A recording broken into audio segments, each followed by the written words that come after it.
Well, folks, as you can see, I have someone that you haven't seen before, but someone that I've known for a long time. His name is Jared Campbell. He's a school teacher, and he actually teaches school teachers technology. And he works for Florida Institute of Technology. He and my son have played together in a number of bands over the years. And as I said, I've known him for 30 years or more. And today he's going to talk about Down from the Clouds, which is actually the title to one of the songs that he wrote. Jared?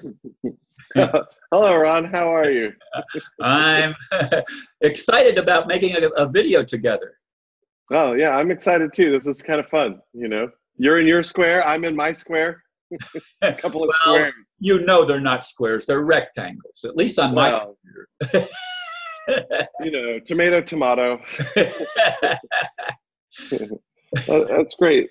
Well, you know, I guess if we look at in the theme of Come Down from the Clouds, I think one of the things that I find interesting about most people is that most of us are actually in the clouds, right? We're in our own place, and it's hard to see where we're at. You know, it's hard to realize that those clouds are actually rain, which will cause, you know, life to bloom and everything is good. But sometimes people lose focus on those things. You know, they forget that they forget the purpose and what it is. I mean, we're here to be happy, right? I mean, this is the goal. Most of us would like to be happy, that's for sure. I think everybody has the potential to be happy. Just, you know, there's just some generic things that they can do, you know, that work, I think, across the board, and will get you out of the clouds, or at least when you're in the clouds, you'll notice that this is the nourishment that I'm helping create, you know. Well, I told you that I'd just gotten back from my 2-mile walk. I do that every day. It's got to be raining really, really hard for me to miss that. But one of the things I do is I hug a great big oak tree that I can just get my arms around and maybe overlap my hands about that much. Yeah, that's awesome. And I hug that tree every day, and I sort of say a little prayer to it. Yeah. Take all of my concerns and troubles and let them go down into the earth and be transformed, and raise all my aspirations to the heavens. Oh, that's good. Does the tree speak English? No, and I mean, I wish whatever creator is would speak English. Yeah, right. Wouldn't that be nice? Make it convenient. My connection with creator is through the creation. In this case, that's good. An oak tree. Yeah, no, I think it's you know, vibrationally, you know, the tree understands where you're coming from. You know, we're all the same. We're all the same. You know, all the same. Tree, you, whatever it happens to be, we're all made of the same stuff, and we're all here. You know, I don't know if it's for the same purpose, but we're all here. You know, here we are. Yeah, there is an interconnectedness to everything, and one of the reasons I hug the oak tree, well, some of the palm trees would be pretty hard to have pretty rough barks, and they'd stab you and stuff. But the oak tree, the roots go down as far down into the earth as the branches go up into the air. And that, as above, so below. Know that, but that's something that I've learned over the years, and that's one of the reasons I choose the oak tree to hug. Yeah, it's nice. Wisdom of the ages. I have a giant oak tree in my backyard. I would need to have a couple of extra arm extensions to get my hands around it. What kind of a tree is it? It's a giant oak tree. Oh, it's an oak tree also. Yeah. It's awesome. I think it's at least a couple 100 years old, I'm sure. So it's like one of the grandfathers of the neighborhood. The grandfather, there's several of them that are quite big, but the biggest one is probably 6 feet in diameter. Whew. Which is huge in circumference. I mean, mine is it's got to be at least 5 to 6 feet in diameter. It's pretty big tree. And the lady at the park, she says that's the grandfather tree. That's been there a long, long time. Yeah. So Ron, what do you think what do you think of well, I know what you think of, I think I know what you think about the current state of affairs in the world, but I'm not talking about the affairs that are talking to us. Like, you know, what are some other things that you do to foster your happiness? Well, I go to I go to the Yoga Shakti mission now every Sunday. I was alternating between a Hindu and a Buddhist meeting on alternate Nice. Sundays. Very nice. But the Buddhist group, I was also in a discussion group that was connected to the Buddhist group, and they started charging $10 a meeting. And that was not acceptable to me, so I totally withdrew from that. And now I'm only a Hindu, but I'm really not a Hindu. I'm all of the above. I mean, all of the religions make a contribution to our current state of affairs, and they have something to add and to say. But none of them are perfect. None of us are perfect. Well, no, actually, it depends on how you look at the word perfect.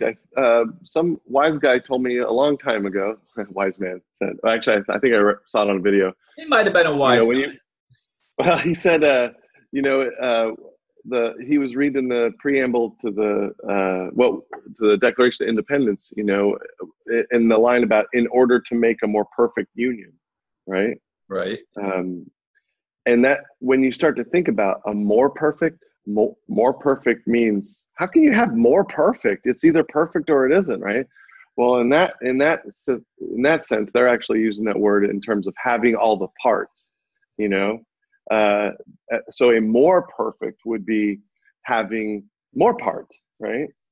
So I think we're all perfect. We all have our parts, otherwise we wouldn't be able to, control these cameras and, it's nothing short of a miracle what we're able to achieve these days.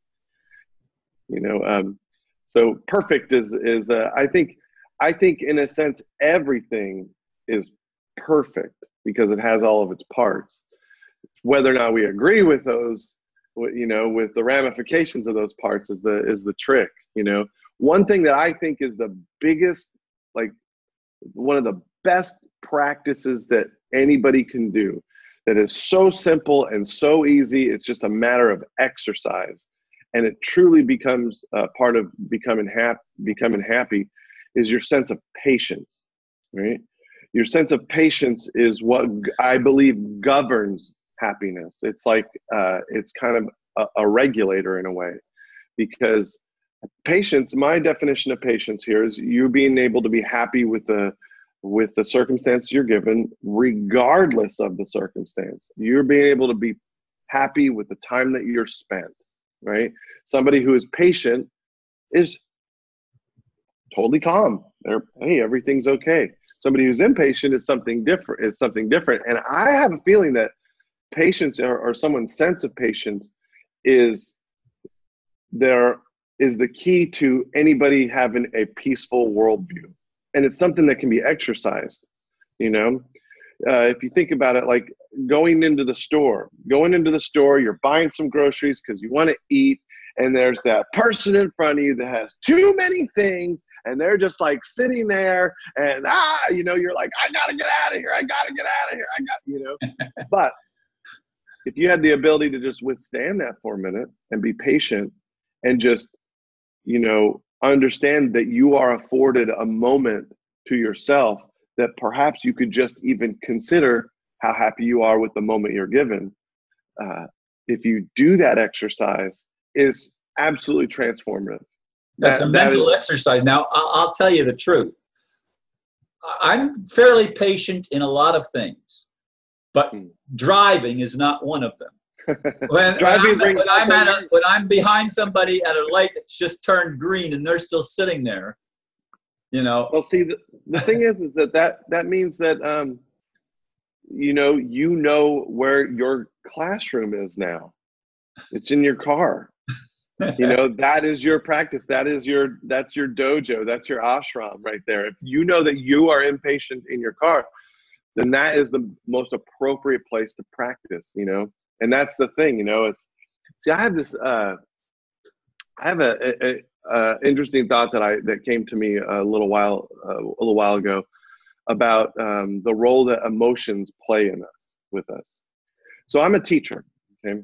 I'm a teacher, and so my focus is on how people learn and, you know, and how they uptake information, and really, in a way, how to, what to do in order to help people get up to the next rung, perhaps, if I even know how to do that. And I've realized that after doing a little bit of research that education takes place in the midbrain, right in the midbrain, in the it's our limbic system, right? It's our emotional core. That's where education goes. That's what happens. You have to be in some ways turned on in a way to the information in order for it to stick and become a part of you. Well, so I'll look at it like if I have, let me get in the frame of the camera. If I have let's see, this is we'll call this like from this point to this point right here. We'll just say that's the continuum. Right in the middle, okay, of this sort of graph, if you will, that I'm making out of my fingers, right in the middle would be like the yogic mind. This is like neither here nor there. You are contemplating on the void, perhaps, maybe just focusing on your breath and really not necessarily engaging emotionally. You are just oneness, right? Now you go above that. This is what I would consider like the happy spectrum emotional states, okay? Now you can mince, you know, whichever word you use to describe it, like I'm feeling okay, it's a little higher. I'm feeling, I'm feeling pretty good, a little higher. And then as you get higher and higher and higher, you end up in this spot where it's at the top of the ecstasy. graph. Yeah, like ecstasy, but you have to be. And I don't mean a drug. I mean ecstatic. No. Right. So I mean, not just, it's not ecstasy, because this is the part where, like, what I'm really talking about are like motivated states that you find yourself in. Whereas as a yogi, you perhaps aren't necessarily motivated to do more than the practice that you're doing in the yoga and trying to clear your mind. Whereas if you go up above into this happier state, these emotional states are there that allow you to view your world in particular ways, and you're turned on. Oh, this is good. So in a classroom, you want to be a little bit above zero. You don't want to be too far, because if you go too far, you get to this spot where you're like Barney the dinosaur, and people won't listen to you because it's too much. The motivation is like, get me out of here. This is kid stuff. I can't take all this. It's too sweet. Now on the other side, if you go down a little bit, this is the state of mind that like maybe a strict teacher would have. Very effective, very effective. Just a little bit strict, no, that's not the way to do it. You're going to do it this way. And you pay attention to that. The individual who's learning pays attention to that. But as you go down farther and farther, you get into this, screaming bloody murder, the tiger's going to eat me, fear, complete fear. And so that's not really a great place to be, So it's not really that great to be in a very negative emotional state, because you're not going to be learning. By the way, learning is why we're here. That's the point. This is our classroom, right? So when you are down in this negative state, you're not going to get a lot done. Now, you'll make some decisions that may affect your life when you're in these negative states, but you don't want to go too far from zero. You want to get down to the strict part, and that's probably good enough to help you focus and keep your mind on what it is that you're doing. And on the other side of that, you want to be slightly happy. You don't want to be too much. If you're like elated doing cartwheels, you may not stick to the task at hand, and the little monkey mind in both cases will take you out. It'll take you out and keep you from focusing on things. So I find this to be a particularly helpful thing, because if you look at emotional states generally, we generally look at emotional states, and a lot of times people will focus on like negative emotional states. Oh, poor me. Why me? How could this happen? Why me? They ask these questions when they get into those dark spaces. But I'm convinced that what we feel when we have an emotional state, what I think that we're actually feeling is our body physically needing to learn something. That's what we're feeling. We're feeling the neurochemistry of our limbic system kind of opening up where to take information from our environment and help it go into long-term storage so that we have learned something. So, which is a really great, I don't have the data on this, but I have talked to a couple of neuroscientists about this, and I asked them, like, hey, let's design a experiment and see if this is the case. So maybe this will come down the road. But I'm convinced, because learning does take place in the limbic system, in the midbrain, and that is our emotional center. So I'm convinced that when we feel an emotional state, particularly a lot of times people will get in a negative emotional state. What I feel that we are feeling that at that moment is that we're actually feeling our body's absolute necessity to learn something, to make sense of their environment, which is really interesting when you take that and apply it, because now it shifts the question from, how could this happen to me? Why me? Oh, Lord, how could this be? Oh, Lord. It shifts that question to, what do I need to learn? Which is a better question in those times. So I feel that if you apply patience in that particular state, when you feel yourself feeling emotional, particularly negative emotions, because we want to get on the upside of that emotional state continuum, the negative and positive. We want to be on the upside of that, because it feels better when we live a juicy life. It feels better when we have that sparkle, that luster about us and stuff. That's when we're content, right? When we're patient, that's that feeling when we are finally achieved patience with something, that sort of equilibrium of being okay. I think once we figure out how to be patient in those times where we're feeling a negative emotional state, that's when the growth starts happening. Once we go, wait a minute, I'm feeling an emotional state. Okay, I'm going to shift my mind into this place of, what do I need to learn? And actually just ask yourself, what do I need to learn here? And just sit with it for a minute. And the cool thing about it is that it always works. That's one exercise that I use on a almost daily basis. I use one other exercise too on a daily basis to help me find happiness. And it's something that your son taught me. Okay. When we were window washers. He taught me. I remember those days. Yeah. So the deep philosophical window washers, right? That's what we were, I think.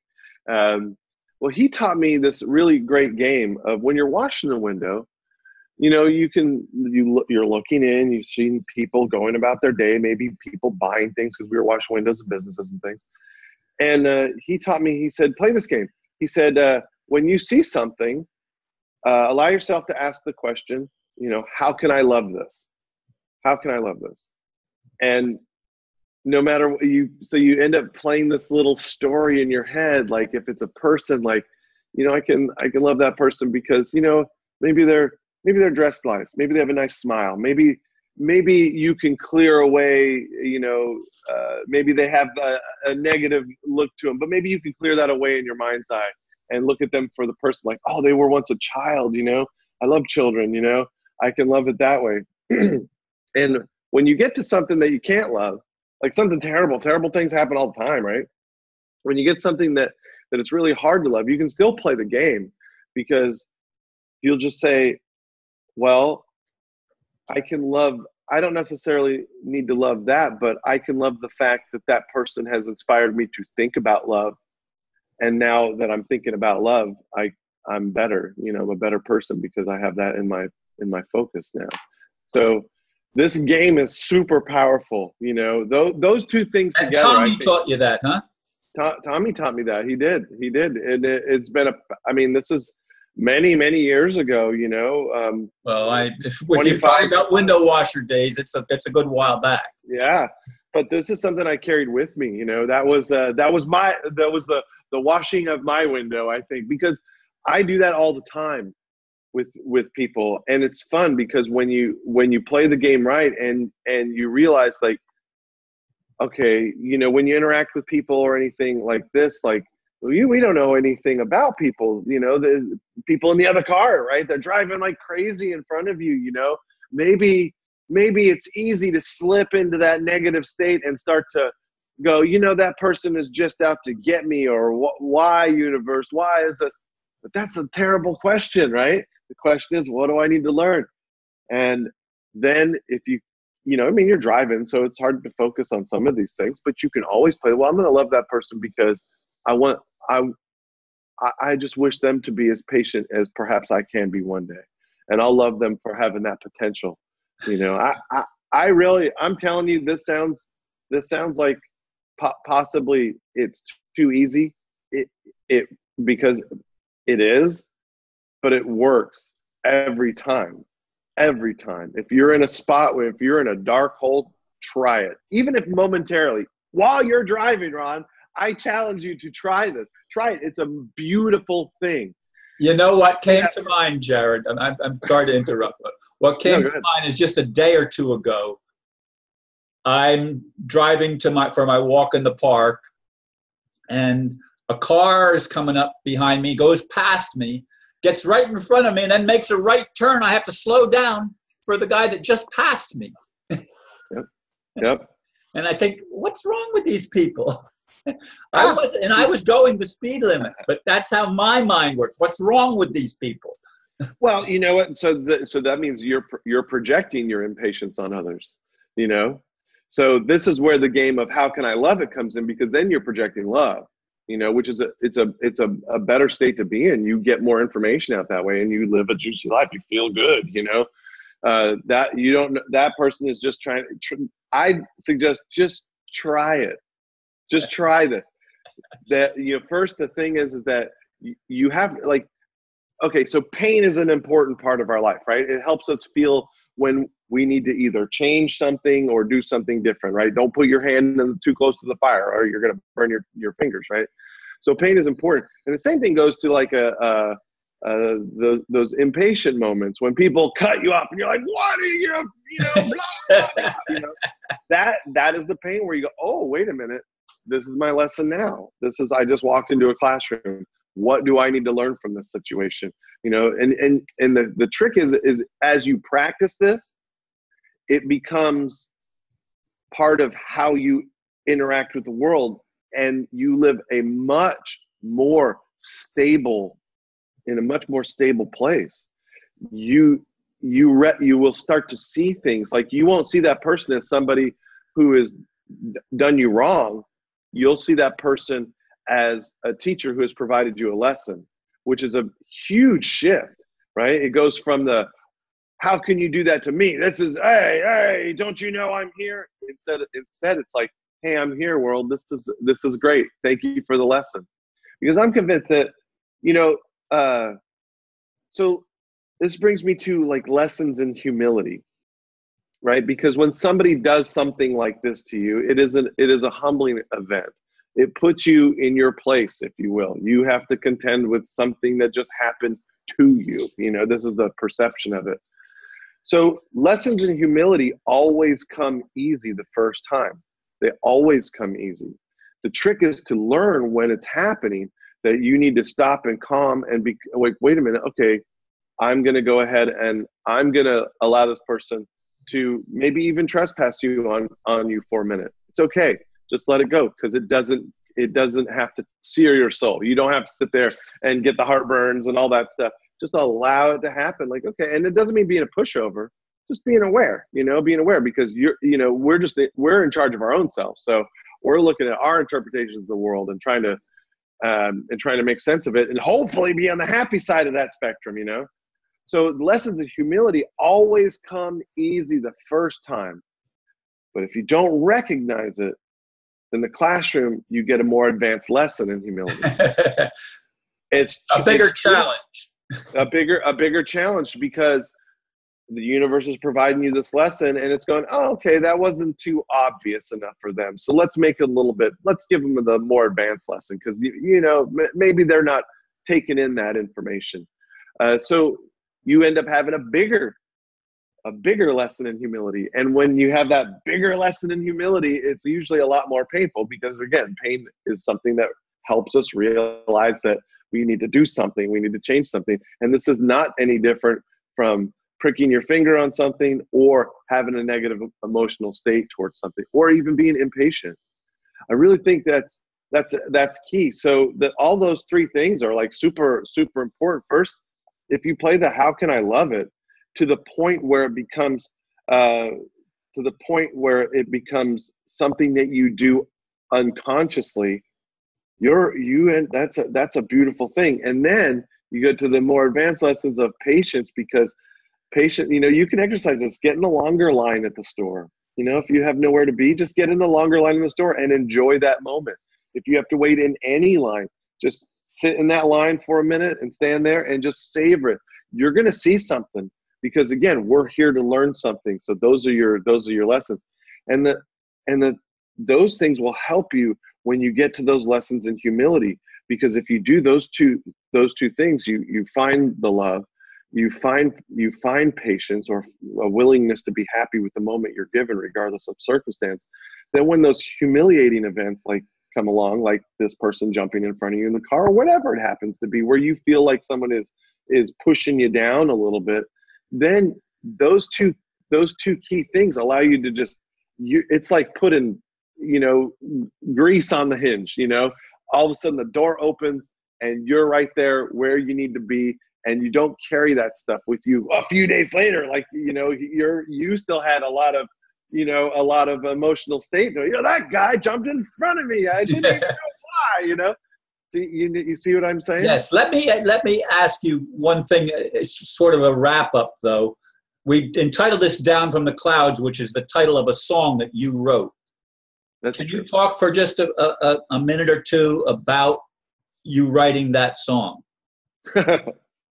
This song is so I know it means something to you, and it means something to me. It's my favorite song that the band plays. Oh, thank you. You've known that. Well, it started out honestly kind of like a sneaky way. I was thinking about I was thinking about someone that I love very, that I had a connection to. This person is now my girlfriend. Now I've told this in live shows, but I've never said the whole story wrong. So I was thinking about who's my girlfriend now, and I see you in the waves. You are a mermaid in the sea. She had red hair. I see her in the waves because whatever I looked at, that was where I saw her, because I was just taken and smitten with her. And during this process, my mother, while I was writing the song, my mother had a stroke. That's what I related it to. So the first part was about me being smitten, and then I was overtaken with my mother had a stroke at the time, and that's why I wanted her here. I was like, she's still with us. She didn't, she bounced back at least as good as you did, Ron. So, but that's really what it's about. Like, I come down from when I think about it, I start to get a little emotional, honestly, because it was like, I'm okay with the concept of death, because I look at it as it's continuation of being human. That's what we do. We are born and we die. But I became very conscious of having her not there, and like come down from the clouds, because at the time she was like in the hospital, like she wasn't able to hold thoughts, and like it was very touch and go there for a while. Now she's completely normal. You never even know, but I wanted her back. I wanted the best version of her back, So come down from the clouds and dance with me was where that line ended up coming from. But also I can even still apply it towards my girlfriend too, because she was just an idea at that time. Come down from the clouds and dance with me. I guess in some ways I didn't really think about it in this way before, but perhaps it's my relationship with females in general. I don't know. Like just with the concept of love. And I think that's That's interesting. I hadn't thought about that before, actually. You know, how love plays a role for all of us, and I want to hear. I don't want it. I don't want to look at love from afar across the yard. I want to immerse myself in that feeling. You know, so come down from the clouds and dance with me. I think is probably the best. You know, a good metaphor for that. It's certainly a beautiful concept, and as I said, it's my favorite song that you've written and that the band performs. So, thank you. And I thank you for taking the time to chat with us a little bit. We're going a little bit over, but that's okay. I'm fine if you're fine. So.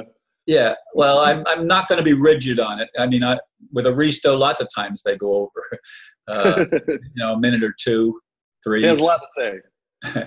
He's a very, very wise man.